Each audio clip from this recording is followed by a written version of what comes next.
What's going on, everybody? It's another morning update. It is, I don't know, what is it? Oh, it's Wednesday, May 28th, and I have Wednesday, Thursday, three more sleeps, and I get to get out of this dump. Um,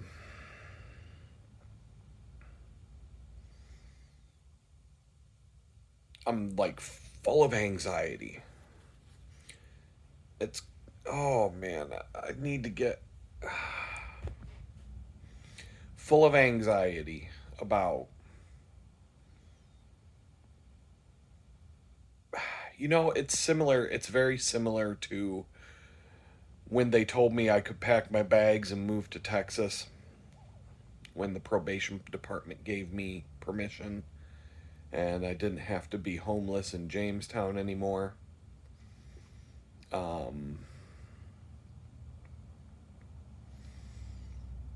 I think it was another week.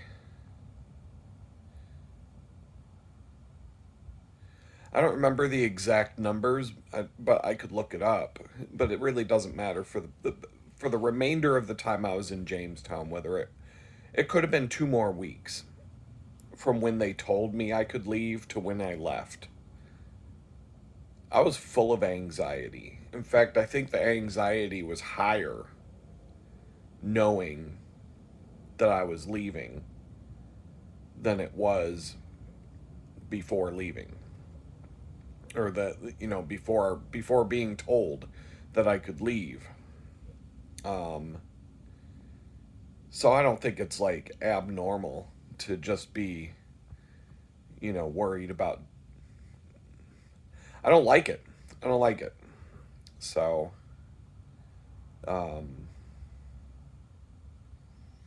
I'm irritated about a whole lot of things right now, but I knew this week was going to suck. I have to pack and get ready. Today I'm getting the keys to the new place, or I'm supposed to be.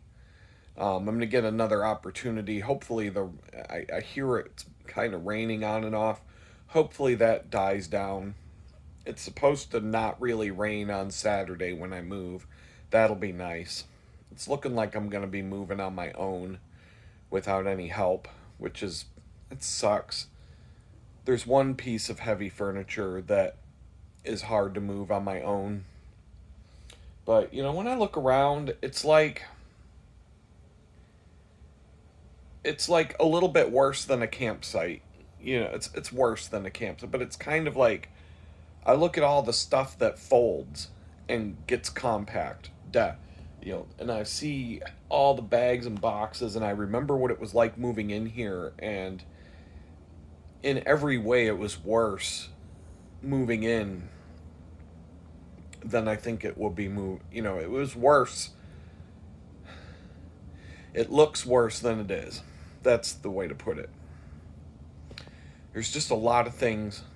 This will be the fifth time I've had to pack my shit and go somewhere else in a year, in about a year's time. And it's really starting to. I have a 1 year lease at the new place.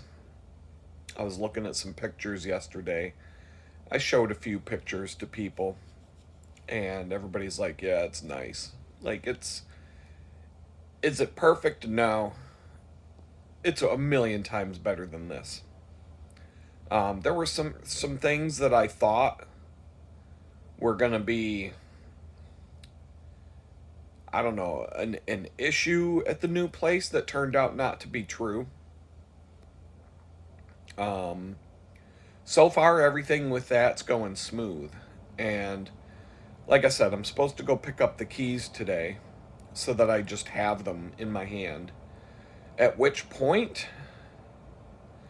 there's a chance that today being Wednesday, if I were to pack all my stuff and get ready to the point where I'm like,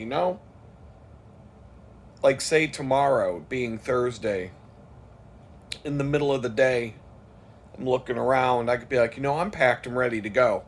I could just go get my I could probably go get the U-Haul a day early. I'm getting a cargo van. I'm not even getting a box truck. I won't need it. Um, but I could be getting my stuff a day early, and I could possibly move a day early. I don't know. Um, we'll see what happens. I'm not. Yesterday was another example of why do you worry about stuff you shouldn't worry about. But how many of you, if you were renting a place from a scam artist slumlord with a long criminal record, and after everything he's done, you get a notification on your phone that there's movement in your place, and you look at the video file and it's a video of a hand going like this and pulling a camera off the wall that you have watching your place for you when you're gone. And then, and then the camera's off, turned off. And with everything going on, I was like, I just told a couple of people at work about it, and they know how crazy it is. They know things you don't know if you watch these videos. And they're like, you need to get home, dude. Most of the people I work with told me to call 911 and have the cops waiting there when I get home. And I'm like, that seems a little extreme.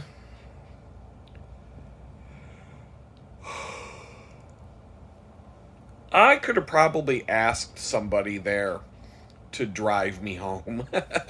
But I'm like, I'm just going to get on my bike. Business was slow. They were saying they would send people home early. They told me, they're like, you don't have to go home.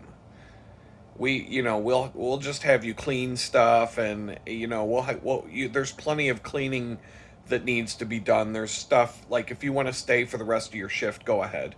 But if you really feel like you want to go home and check out what's going on, by all means, go. So I got 2 hours at the bakery. I rode my bike 20 miles each way to work 2 hours. I'm a little upset about that. I came home.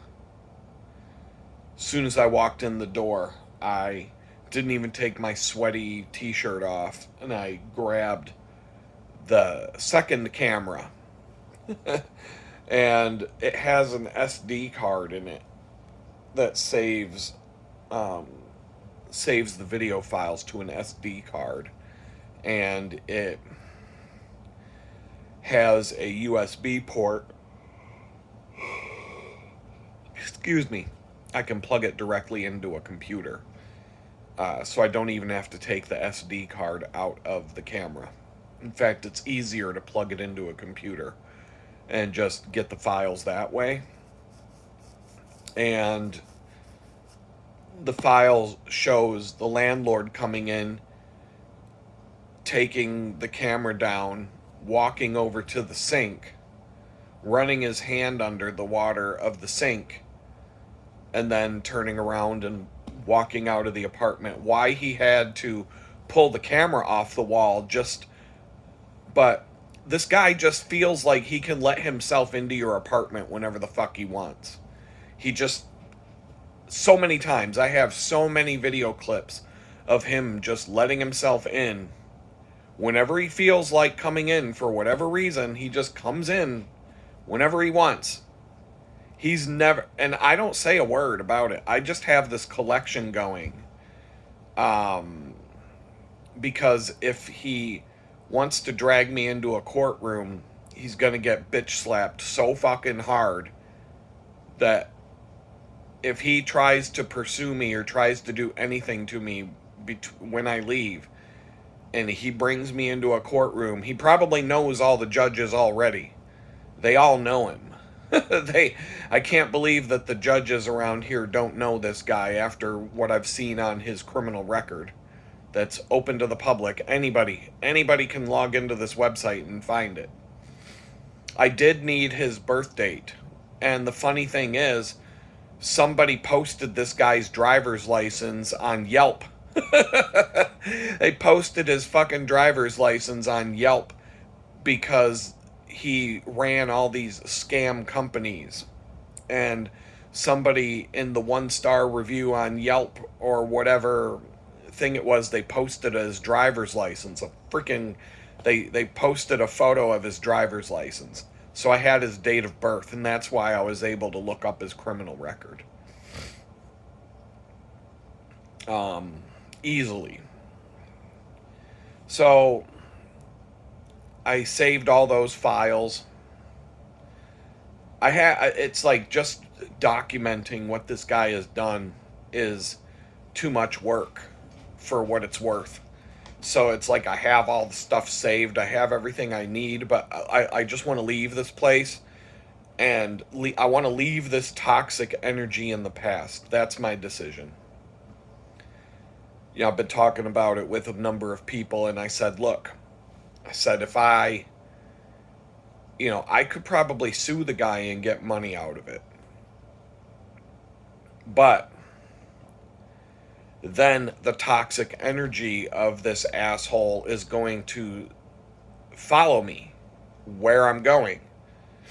It's going to be a part of my life. It's going to be something I have to keep dealing with. I think it's much more valuable to me to have the peace of mind knowing that I can leave this place in the past and never look back. And that's what I want to do. But I have all these things in my pocket saved. If he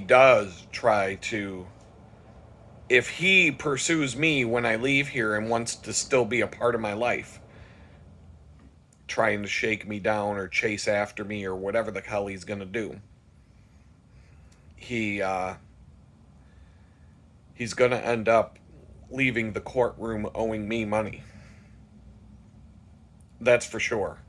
I got him 6 different ways from Sunday, and coming into the apartment without any kind of authorization or notice, taking my cameras down so that he's not filmed being in my apartment. Well, he thought he took the cameras down. He's fucking stupid.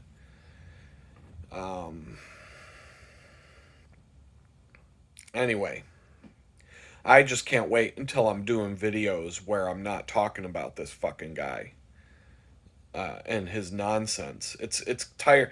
I know a bunch of people are sick of watching it. I'm sick of talking about it. I'm sick of living it. Believe me, I'm sick of this. I got things I want to do in life, and this is a major blocker that I need to get rid of. So that's my goal. I'm trying to get rid of it once and for all. Just out. Get out. I did look up his criminal record again on the Harris County website, and this will tell you what I'm dealing with in a nutshell. He got in trouble. I'm pretty sure that he was charged with a felony that would have been prison time. I'm going to say it was back in 2018. And I'm pretty sure, based on the dates of the posts, he basically started 2 scam companies and took a bunch of people's money and disappeared. And the all the 1-star reviews, like, all you gotta do is look this guy's name up and all this crazy shit starts showing up in Google.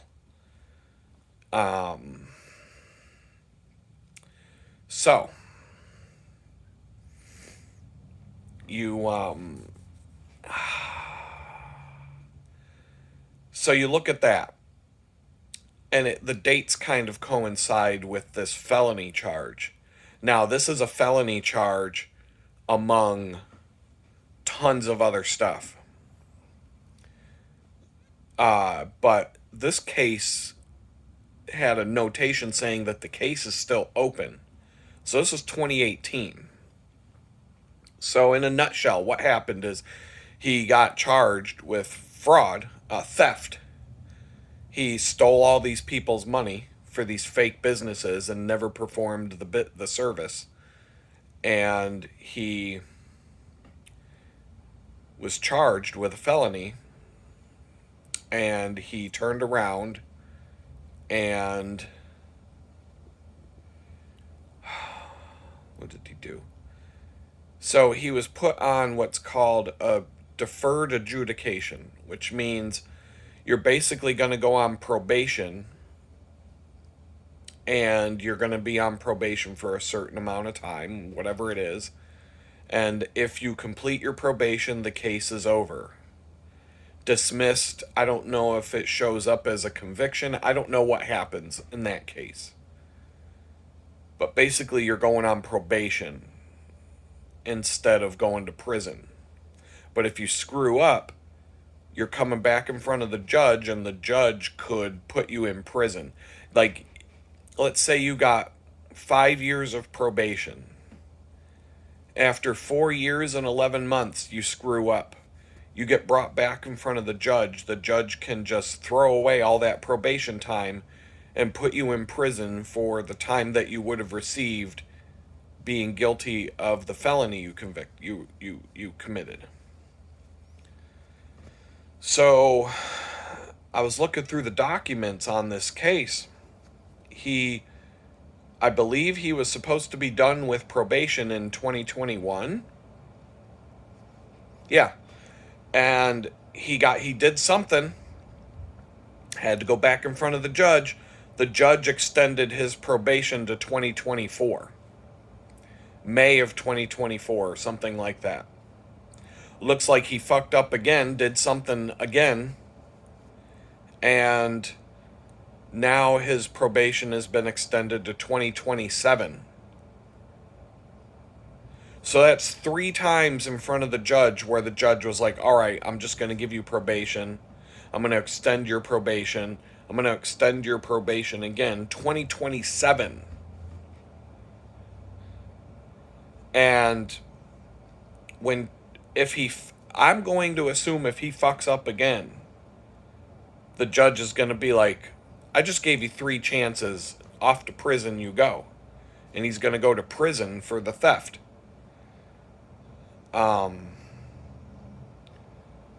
It makes me nervous because I'm on probation, and I don't want to screw up. I don't want to get in a situation I want to get my probation ended early. I don't want to get added to it or go back in front of the judge and get put in jail. You know what I mean? Or but this guy's criminal history is so long that he's done so many things, and now he's on probation again. And it says he's on probation till 2027. So if any of the stuff that he's done to me could be, if it's criminal activity, which I don't know, this is kind of like borderline civil. He's skating the edge. He's right on the edge of what could be considered criminal activity. But all he'd have to do is commit another act of criminal activity, and this dude will go to prison. So I think some of the things that he's done since I've been here is right on the knife's edge. Right on that knife's edge.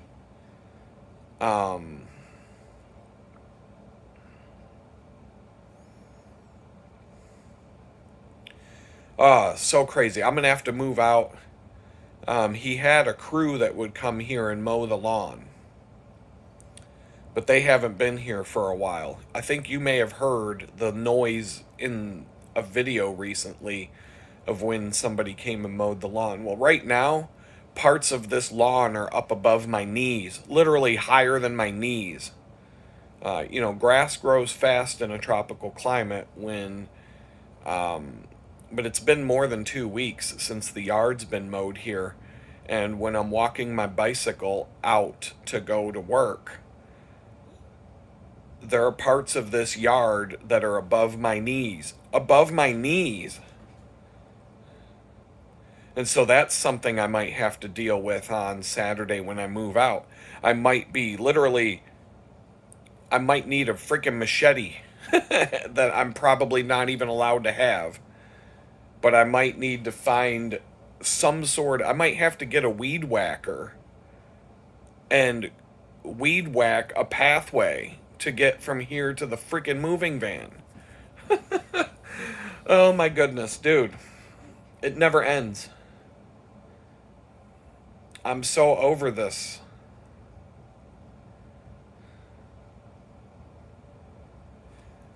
Oh man, I cannot. Oh, it's like I'm so burned out from it. I just look at having to pack in order to move, and that feels daunting, but it's one of those things once you start, it won't take long. I had a few dirty dishes yesterday. A few, not much. But I rode my bicycle to work on Saturday. Then I rode my bicycle to work on Monday and Tuesday. And so Sunday I had things under control for the most part, but I think I cooked a little bit Sunday evening and didn't clean up my mess, or I had a couple of snacks or something, and I also had empty coffee bottles that needed to be washed out. So I had some glass jars, my cold brew coffee jars, and some other things. And then Monday and Tuesday, well, Monday and Tuesday, there was my my little counter space. I don't know what you even call it, where my hot plate sits. Had a whole bunch of stuff that needed to be washed, and so yesterday I did that. I didn't want to, but at the end it took like half an hour at the most, and the only reason it takes as long as it does is because I'm washing everything in a bathroom sink. So I can only wash one thing at a time. I generally have to dry each individual thing because I don't have any room to. I have a real kitchen. I'm going to have a real kitchen when I move. I'm going to have a double sink, a real kitchen sink. I'll be able to wash and rinse. And all I need is a drying rack. And I'll be able to wash and dry dishes like a normal human being. I'll have room to wash and dry dishes all in one shot.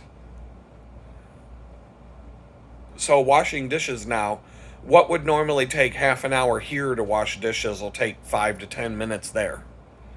Just because I have the space to do it properly in a proper sink. It's amazing.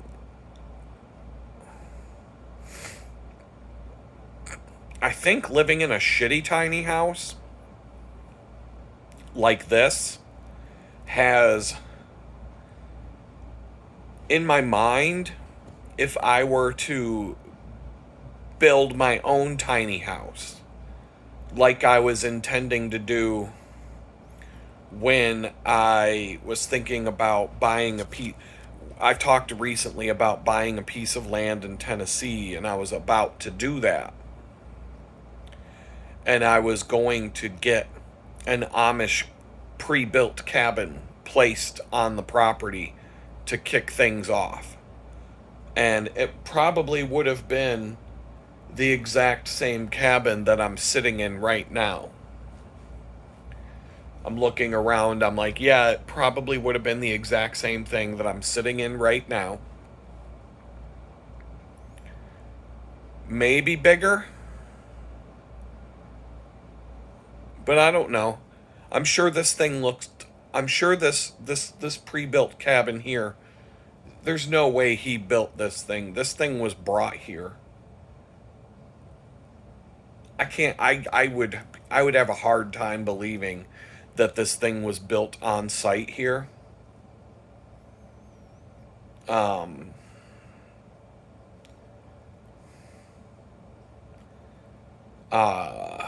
I'm looking at it as I talk to you. and imagining what it would have been when it was, if this was a pre-built Amish cabin and dropped off on a piece of property here, the piece of property that I own, and it's a blank slate to start with. I can, like, I can definitely imagine how I would do things differently than what you currently see in here.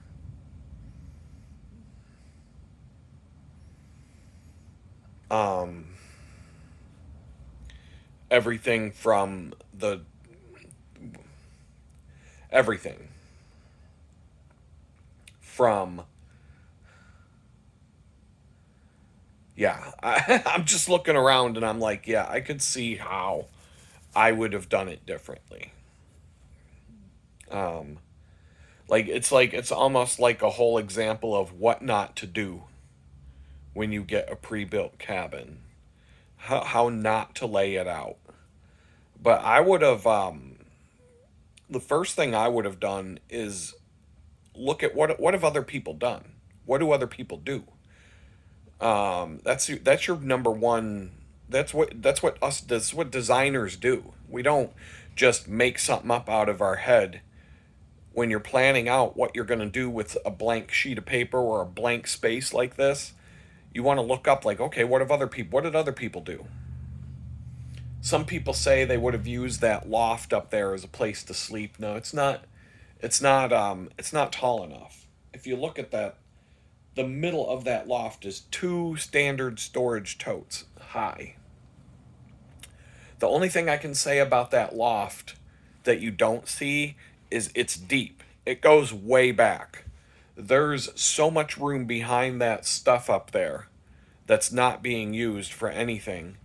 I could store three times the all that stuff that you see. That's all the stuff that's up there. I could store technically three times more stuff up there than what you see because of how far back it goes.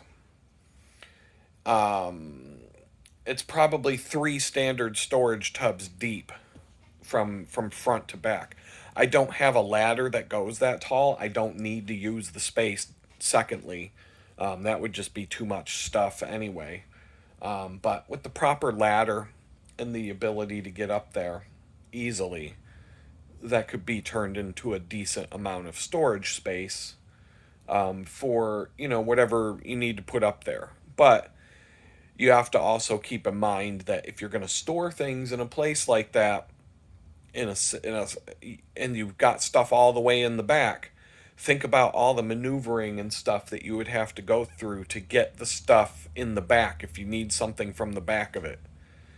And you've got three layers deep. If you need something that's in that third layer, you would literally need to have like a catalog of what's in what box and where the box is. Because if you need something, do you really want to pull down everything that's up in that storage space just to get to the bottom box on the back row? Probably not. So I don't know if I would probably want the cabin itself to be longer without a loft up there. Build a separate storage shed at that point. Get a small little storage shed once you get to the point. Now, if this was like my camp, I'm not going to need that much storage space. I don't really need much in the place. But it would kind of just start out as I come down with a pickup truck. I maybe leave some things behind, set up some tables, set up some different things that I drive down with, but I don't go back home with. Next time I come down, bring some other things that might be useful, and just, it would evolve over time. But what I would do in terms of a build out, I would get online and I would look at floor plans. First thing I would do is look at, I would take the size of the cabin. If it's 10 feet wide by 20 feet long, 25 feet long, I don't know. I'm going to measure it out.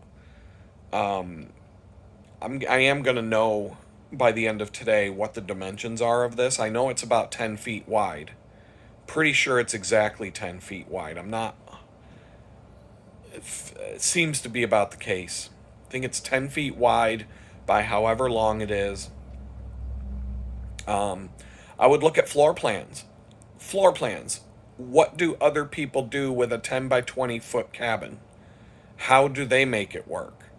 How do they have a kitchen area, a bathroom where you can take a dump in peace? And where do they sleep? And what else can you fit in a place like that? And how can you design it so that it's all functional and uses the space well and is comfortable to live in? It's the same approach I took with my camper truck. I bought a pickup truck to use as a camper. But if you knew the amount of research that I put in on this, bed length, I knew that I needed at least a 6-foot bed. Most pickup trucks nowadays are like El Camino trucks. They have 4 doors, 4 full passenger compartments, 4 full-size doors, and a 4 or 5 foot long bed. It's not going to work. I needed a bed. The very first thing I did when I took my Nissan Frontier on a test drive, I pulled into a parking lot. I got out of the truck, I climbed up into the tailgate, and I laid down. I laid down in the tailgate to see how much space I had between my head and the front of the bed, and my feet, how far from the tailgate are they. And then I figured out the decked system. With the decked system, one of the drawbacks was the length of the deck.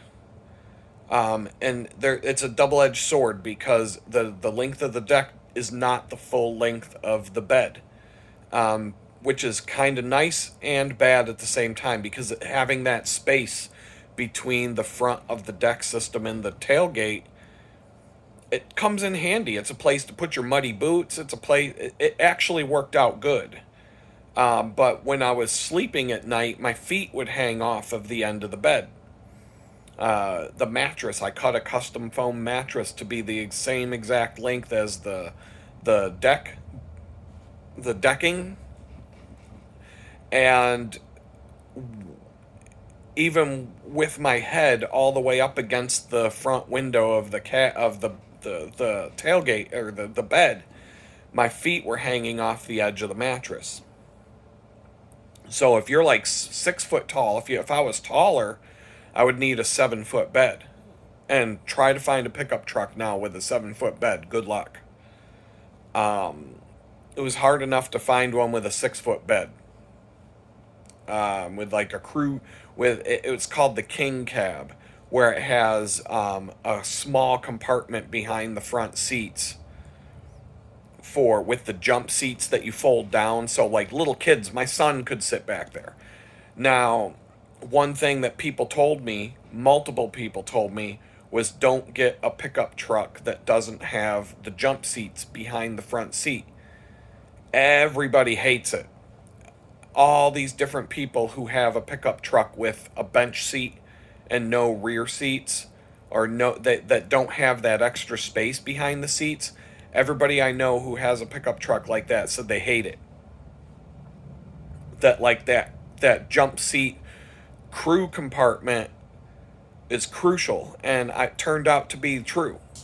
Because in my Nissan, I had enough space behind the front seat and the front driver's seat and passenger seat with the jump seats folded up that I could store food, coolers, photography equipment, and other things that went along on these trips without having to put that stuff in the bed of the truck, all the way in the back of the truck. And so that kept a lot of things separate from the living space of the truck, the sleeping compartment. I didn't have to have all kinds of stuff stacked back in the sleeping compartment and then have to go through a hassle to get the stuff out. So things that I wanted access to quickly, you have that extra storage space in the pickup truck. And there were so many times that I would have my son was, 10, 11, 12 years old at the time. We would be in a situation where we needed an extra seat in the truck. And I'd be like, here, fold the seat down. You can sit back here for a while. Because there'd be three of us going somewhere. It wasn't like we would go on a long trip like that. We had other vehicles. But for certain situations, that jump seat turned out to be a great thing. So that was another thing. Design. That was something I thought out before doing.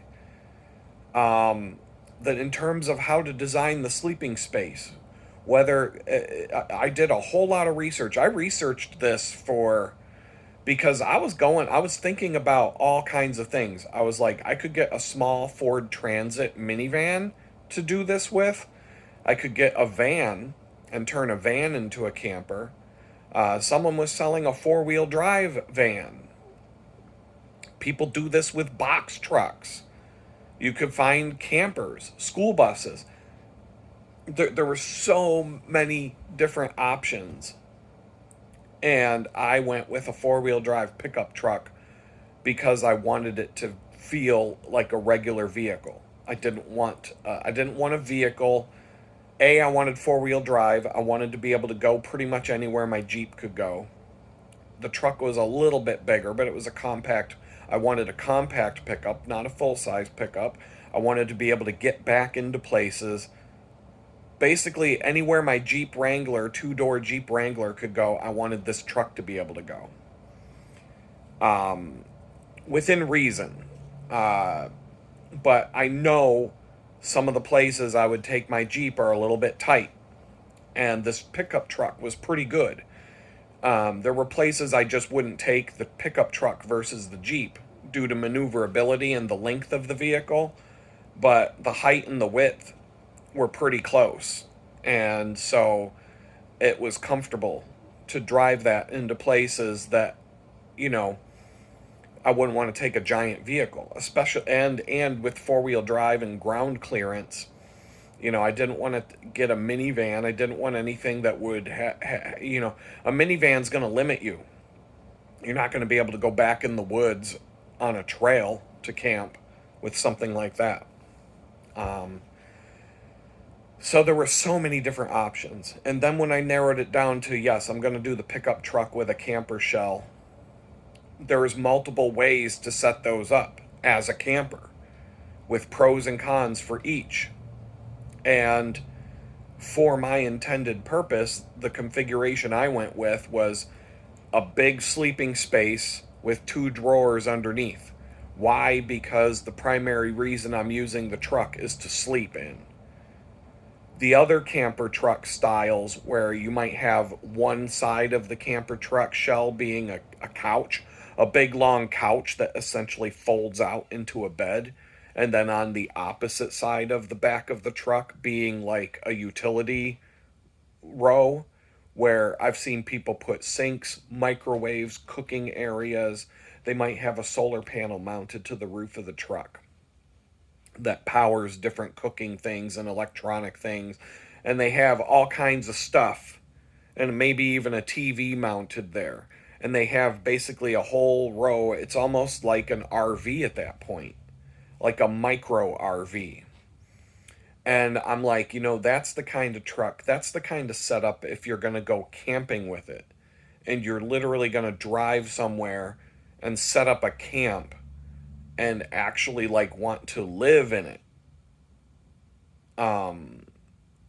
You're going to be spending time in one spot, one location. That was the way it seemed to me that that's what you would do in that situation. And it just seemed like overkill for what I needed. I'm buying this truck specifically to go on long road trips, to take photography and follow the light, chasing after light and scenery, and I'm on the move. I'm really not spending more than one night in one location. I'm bouncing from here to there to there to there. I need to be able to pack and move. I need to be able to set up camp in 10 minutes. I need to be able to pack down and get back on the road in 10 or 15 minutes. I would like to be able to park, like in the case of shooting a sunrise somewhere, I would like to be able to park in the parking lot where I'm going to park to shoot a sunrise, and that way I can just jump in the back and go to sleep and wake up an hour before the sunrise, grab my photography gear and go set up. And I'm right there. I don't need to wake up at 2 in the morning and then drive to the sunrise location. And the vehicle was very nondescript. It was a white pickup truck. The cap was silver. The ARE camper shell was silver.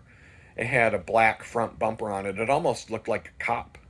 It almost looked like a police officer because of the truck being white and the big bumper on the front. If I were to reverse park back into a parking space where the front is facing, like, and if a police officer or if somebody, a park ranger or whatever, drove, like, nobody would pay any attention to it. That was the beautiful thing about it.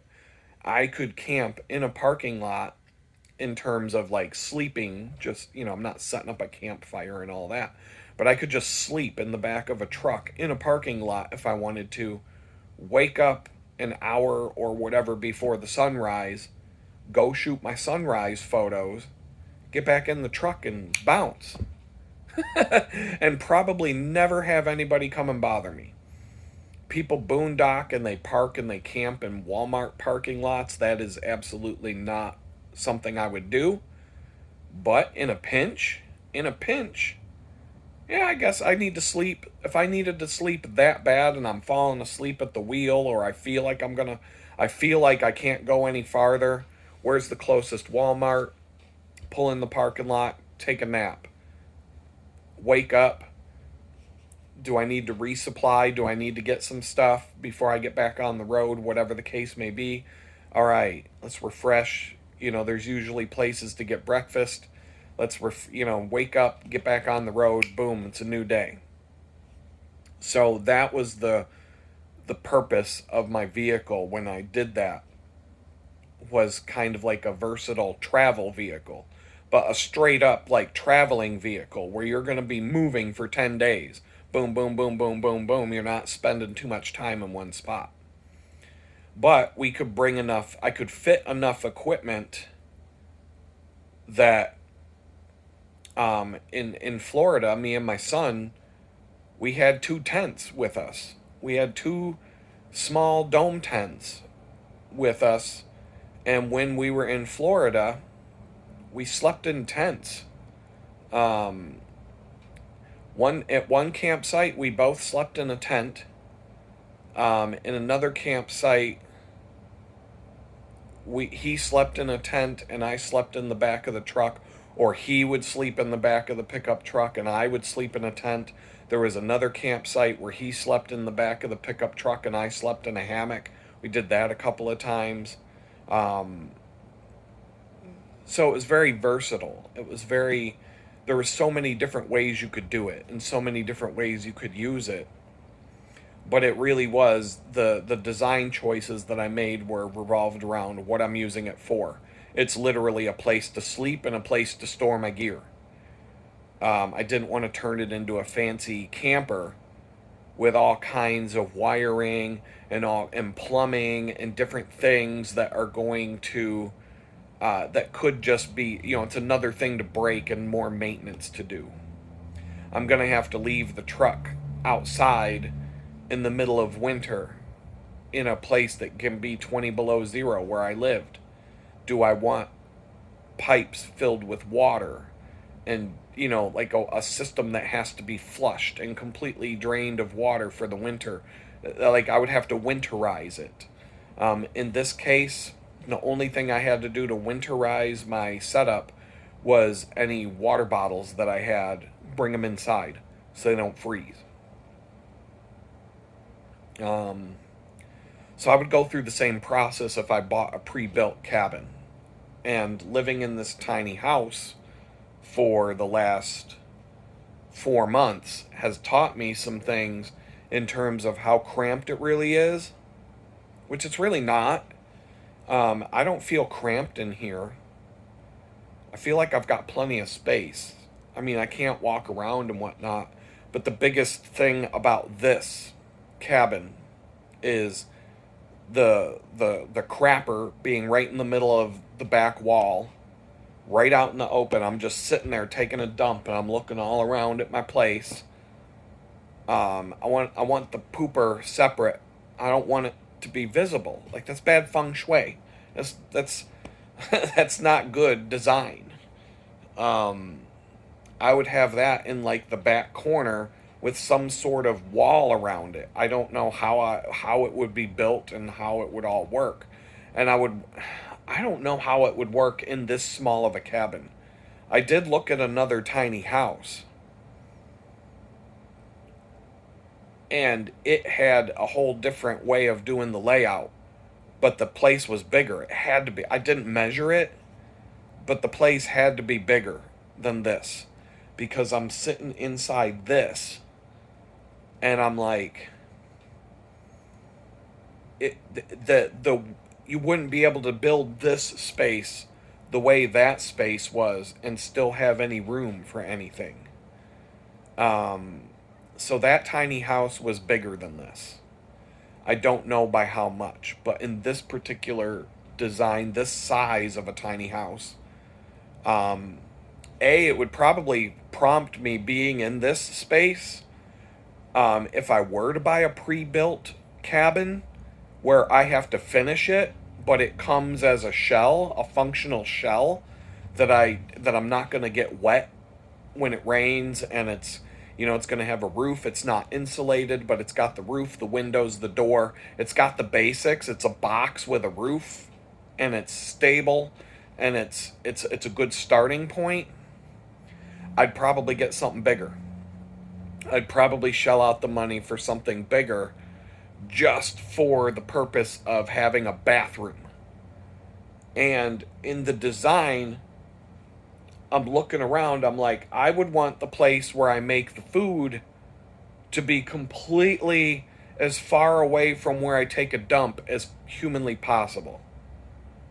In the new place that I'm moving into, the toilet is literally in the back corner of the building, and the place where I make the food is in the front opposite corner of the building, and it's probably 50 feet away. They're probably 50 feet away from each other. 40, maybe 40 feet away from each other. I don't know. I'll have to measure it.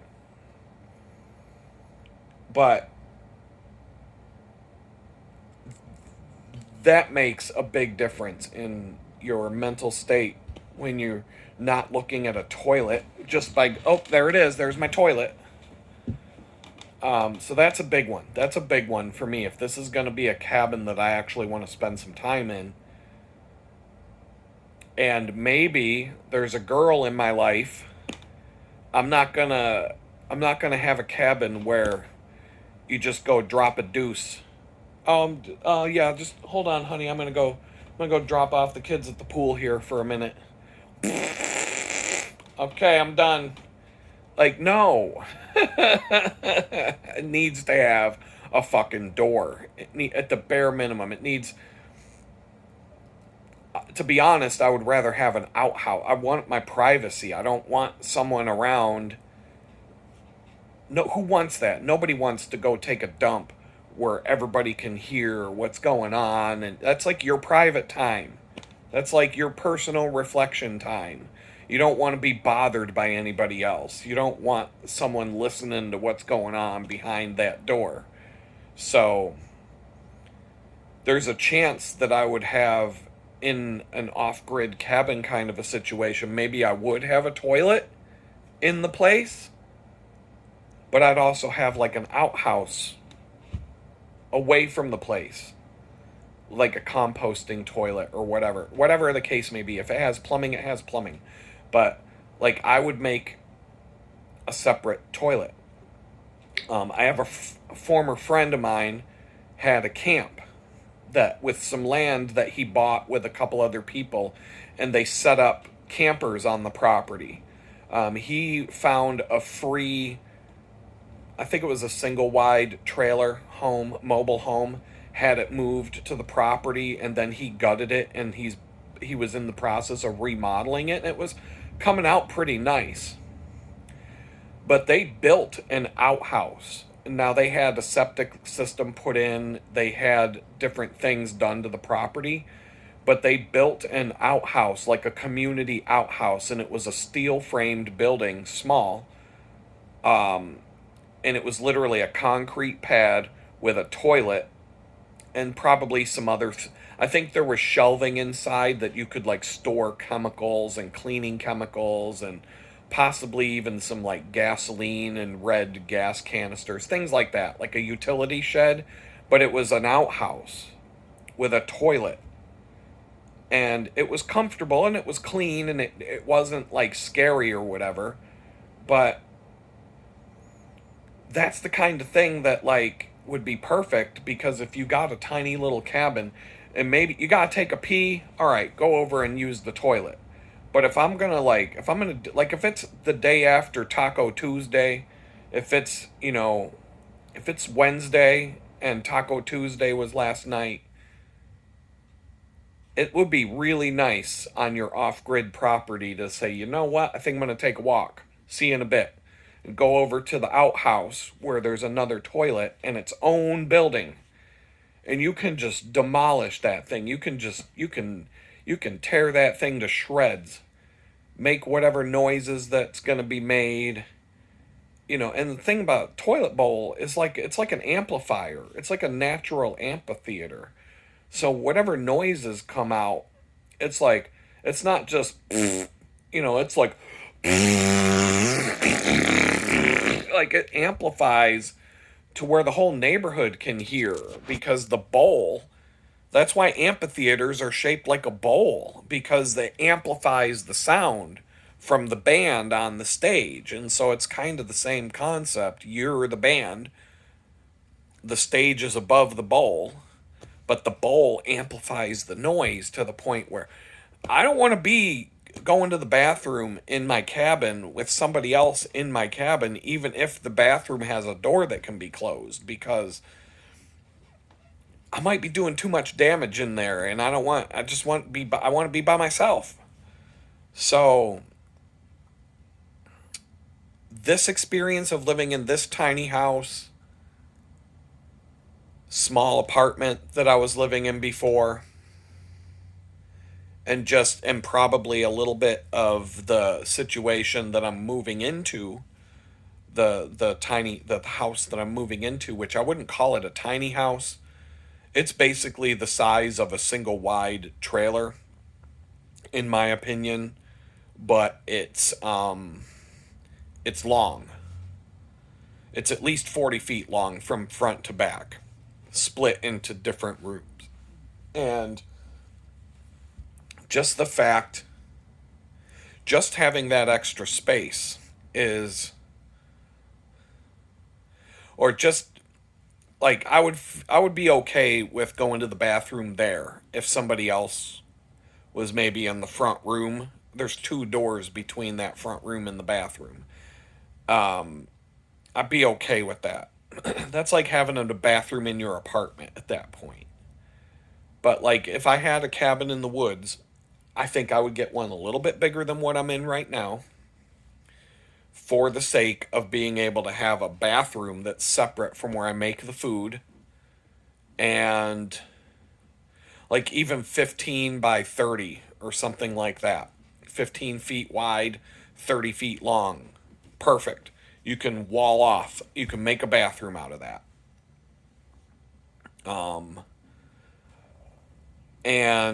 But also having an outhouse, like a place to go. You got a bookshelf. You can make it all nice, seashells and bookshelves, and it can be a place where anybody who's coming to visit. You know what? If you got to drop the kids off at the pool, there's a pool right over there. You don't got to do it in here where everybody can hear it.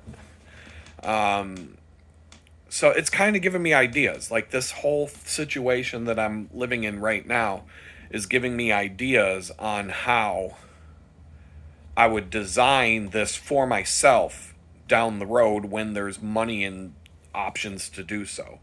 But right now, I got to take off and take care of some business, and we'll talk later.